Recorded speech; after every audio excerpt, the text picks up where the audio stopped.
दोस्तों, जो आपको हम बताने जा रहे हैं, जो रेलवे ग्रुप डी का जो पेपर स्टार्ट हो गए हैं, आज से स्टार्ट थे 17 तारीख से। जो पहली शिफ्ट में जो क्वेश्चन पूछे गए हैं, हम आपको बताएंगे क्वेश्चन कौन कौन से पूछेंगे। हिस्ट्री, ज्योग्राफी, पॉलिटी, इकोनॉमी, जो जिस सब्जेक्ट से हमको क्वेश्चन मिले हैं, हम आपको उस क्वेश्चन को बताते हैं। चलिए स्टार्ट करते हैं वीडियो। जो पहला क्वेश्चन हमारा पूछा गया था, मतलब जो हमारा क्वेश्चन है हमारे वीडियो में, तो उसमें जो पूछा गया था पेरियार जो नदी है वो कहाँ से निकलती है। जो पेरियार नदी हमारी होती है वो केरल से निकलती है, और इस पर एक बांध बना है। इस पर जो बांध बना है उसका नाम इडुक्की बांध है। कभी कभी अब मान लो अब नदी पूछ रहा है कि पेरियार नदी कहाँ पर है, तो ये कभी पूछ सकता है कि पेरियार नदी पे कौन सा बांध बना है। तो पेरियार नदी पे हमारा इडुक्की बांध बना है, ठीक है। फिर पूछा गया था पंचवर्षीय योजना किस मॉडल पर थी। यहाँ पे पहली पंचवर्षीय, सॉरी ये गलती से हो गया, यहाँ पे आया था क्वेश्चन पहली पंचवर्षीय योजना तो किस मॉडल पे थी।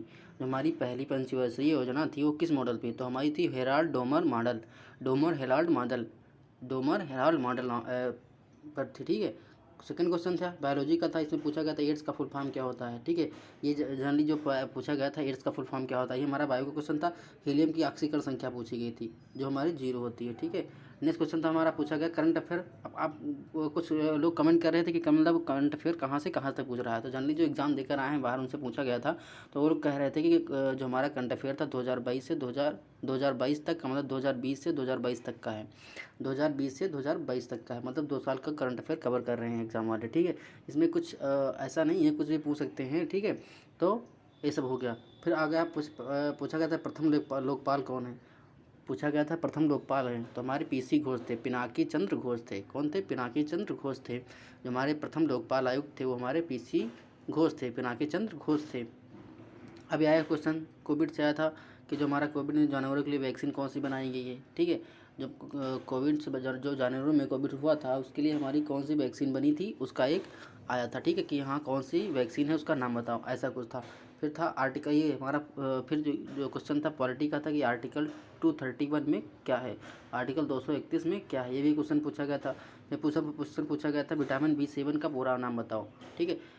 अब कुछ लोग ऐसा हुआ था कि विटामिन बी का नाम याद कर लिए हैं, लेकिन ज़्यादा डीपली से पढ़ने के लिए उन्होंने विटामिन B7 B6 बी कुछ भी करके भी ऐसे आता, B12 साइनोकोबालमिन, तो ऐसे जो थे मतलब वो पढ़े नहीं थे डीपली में, सोचते कि इतना डीप नहीं पूछेगा। तो आप उस जितने भी विटामिन से उनके टाइप हैं आप उनको पढ़ लीजिए, उनका साइंटिफिक नाम और किस चीज़ से प्राप्त होता है विटामिन वो पढ़ना है, ठीक है। फिर आ गया बैटरी एसिड। बैटरी, जो जनरली बैटरी में एसिड पड़ा होता है H2SO4 होता है, जो तनु होता है, ठीक है। तो कहने का मतलब है जो उसमें जो बैटरी में एसिड पड़ा होता है उसके बारे में पूछा गया था। फिर राजीव गांधी खेल रत्न पुरस्कार का नया नाम क्या है, ठीक है। तो वहाँ पर जो राजीव गांधी खेल रत्न पुरस्कार का नया नाम है हमारा मेजर ध्यानचंद पुरस्कार हो गया था। क्या,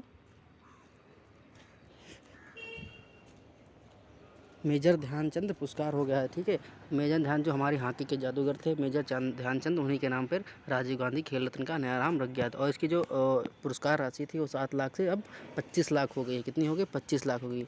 अब ये भी क्वेश्चन पूछ सकता है कि जो राजीव गांधी के खेल रत्न पुरस्कार था उसका नया नाम क्या हो गया। नाम के बारे में पूछ लिया, अब तो पूछ सकता है इसकी पुरस्कार राशि थी, तो पुरस्कार जो हमारी 7 लाख से थी वो 25 लाख हो गई, ठीक है।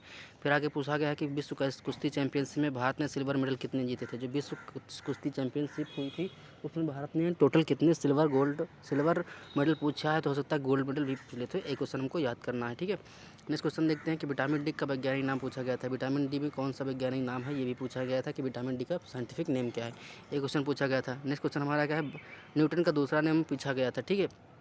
जो मैं समय संरक्षण का नियम है दूसरा वाला वो पूछा गया था, ठीक है, कि संवेग संरक्षण जो हमारा था न्यूटन का, वो न्यूटन का दूसरा नियम पूछा गया था, ठीक है। फिर आता है शरीर में आत्महत्या की थैली किसे कहते हैं। जो लाइसोसोम होती है उस लाइसोसोम की जो थैली होती है उसे हम शरीर में आत्महत्या की थैली कहते हैं, ठीक है। उससे तो ऐसा क्वेश्चन पूछा गया। फिर पूछा गया भौतिकी का नोबेल पुरस्कार किसे मिला था। जो भौतिकी का जो नोबेल पुरस्कार था डॉक्टर सीवी रमन को, उन्हें रमन प्रभाव के लिए मिला था। डॉक्टर सीवी रमन को रमन प्रभाव के लिए मिला था। कब मिला था, 1930 में। फिर इनको आगे चल के भारत रत्न पुरस्कार मिला, कब मिला था, 1954 में। तो जब हमारा भारत रत्न पुरस्कार अपने भारत में शुरू हुआ तो सबसे पहले जब पूछा जाए कि किस साइंटिस्ट को दिया गया था, तो हमारे वो सीवी रमन थे। उनको 1954 में पहली बार हमारे भारत देश में पहली बार भारत रत्न स्टार्ट हुआ था और इनको पहली बार दिया गया था, ठीक है। उस 1954 में 3 लोगों को पुरस्कार मिला था नोबेल। फिर है टिन का लैटिन नाम क्या है। टिन का लैटिन नाम पूछा गया था कि टिन को किस लैटिन नाम से जाना जाता है, ठीक है। ये हमारा क्वेश्चन हो गया।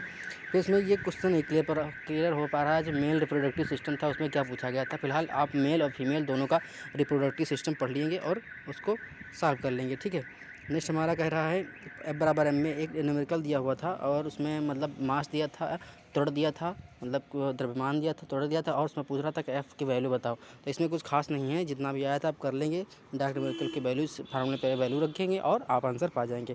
फिर लिखा था पंचायती राज व्यवस्था कहाँ पे शुरू हुई थी। जो पहली पंचायती राज व्यवस्था थी हमारी कहाँ से शुरू हुई थी, जो राजस्थान का नागौर जिला है उसमें बारादरी गाँव है, वहाँ से हमारी जो पंचायती राज व्यवस्था स्टार्ट हुई थी। सर्वप्रथम पंचायती राज व्यवस्था जो हमारी स्टार्ट हुई थी वो पंचायती राज व्यवस्था हमारी राजस्थान के नागौर जिले के बारादरी गांव से स्टार्ट हुई थी। ये हो गया। फिर क्वेश्चन पूछा गया बंगाल के गवर्नर कौन है। मतलब जो वर्तमान के ये प्रेजेंट टाइम में जो हमारे जगदीप धनखड़ थे वो राष्ट्रपति हो गए हैं। तो इस बार हमको एक गणेशन जी को बनाया गया है, अतिरिक्त भार दिया गया है। तो वर्तमान में ये भी पूछा गया था। ठीक है, फिर अपना योजना आयोग के प्रथम अध्यक्ष कौन थे। जो योजना आयोग थी, जो पहले योजना आयोग थी, अब वर्तमान में उसका स्वरूप ले लिया है नीति आयोग ने, जो थिंक टैंक के रूप में काम करता है। तो ठीक है, तो योजना आयोग के अध्यक्ष पूछा है, आप उपाध्यक्ष भी पूछ सकता है, कुछ भी पूछ सकता है। ठीक है, तो ये क्वेश्चन आया था वहाँ पे, योजना आयोग के अध्यक्ष कौन है। ठीक है, तो ये क्वेश्चन पूछा गया था। फिर आगे दांडी यात्रा कब शुरू हुई, कब और कब खत्म हुई।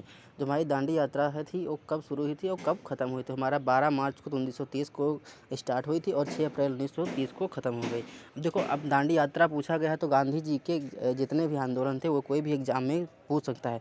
ऐसा अपना कोई भी एग्ज़ाम हो बिना गांधी के कंप्लीट ही नहीं होता है। कहने का मतलब गांधी जी से जब क्वेश्चन आते हैं तो गांधी जी से कोई भी एग्ज़ाम हो जिसमें अगर हिस्ट्री पूछी जानी है तो उसमें गांधी जी से रिलेटेड कोई ना कोई क्वेश्चन ज़रूर पूछा जाता है। तो आप उनको अच्छे से पढ़ लीजिए, उनके आंदोलन पढ़ लीजिए, अफ्रीका से कब आए, ये सब पूरा 1900 पूरा उनको 13 से लगा के 1909 से लगा के पूरा आप पढ़ सकते हैं 1947 तक जितना भी था उनका मतलब आंदोलन कब स्टार्ट किए जो भी था सब पढ़ना है। भारत छोड़ो आंदोलन 1942 स्टार्ट हुआ 8 अगस्त को, तो आप सब पढ़ना है उनके बारे में कि सब सबने अयोध्या कब स्टार्ट हुआ, हम कब बंद चौरी चड्डी घटना, मतलब उनसे रिलेटेड जितने भी क्वेश्चन हैं आपको करने हैं हिस्ट्री से। भारत का नेपोलियन किसे कहते हैं। जो भारत का समुद्रगुप्त थे उनको भारत का नेपोलियन कहा जाता था। ये क्वेश्चन पूछा गया था। फिर क्वेश्चन पूछा गया था मौर्य वंश के संस्थापक कौन है।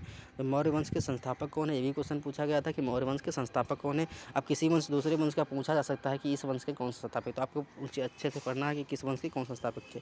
फिर पूछा गया देशांतर और अक्षांश संबंधित क्वेश्चन। कुल देशांतर और कुल अच्छा, ये क्वेश्चन नहीं समझ में आ रहा है कंप्लीट में कि क्वेश्चन जो देशांतर और अक्षांश से था उसमें क्या पूछा गया था, कुल देशांतर कितने हैं, कुल अक्षांश कितने हैं, ये कुछ नहीं स्पेसिफाई हो पा रहा था। ठीक है, तो इतने क्वेश्चन से फिलहाल जो एग्जाम में आए थे। अगला जो शिफ्ट 2 होगा आप उसको भी वीडियो बना के डाल देंगे। शिफ्ट 2 में जो भी क्वेश्चन पूछे गए हैं वो हम आपको सभी को बताएंगे एक एक करके। ठीक है, तो हम बने रहिए हमारे चैनल के साथ। अगर हमारे चैनल पर नए हैं चैनल को सब्सक्राइब करिए, लाइक करिए, शेयर करिए। ठीक है, और आपको हम शिफ्ट 2 का भी वीडियो बनाकर नेक्स्ट वीडियो हम सेकंड शिफ्ट का भी डाल देंगे। ठीक है, तो जय हिंद, जय भारत।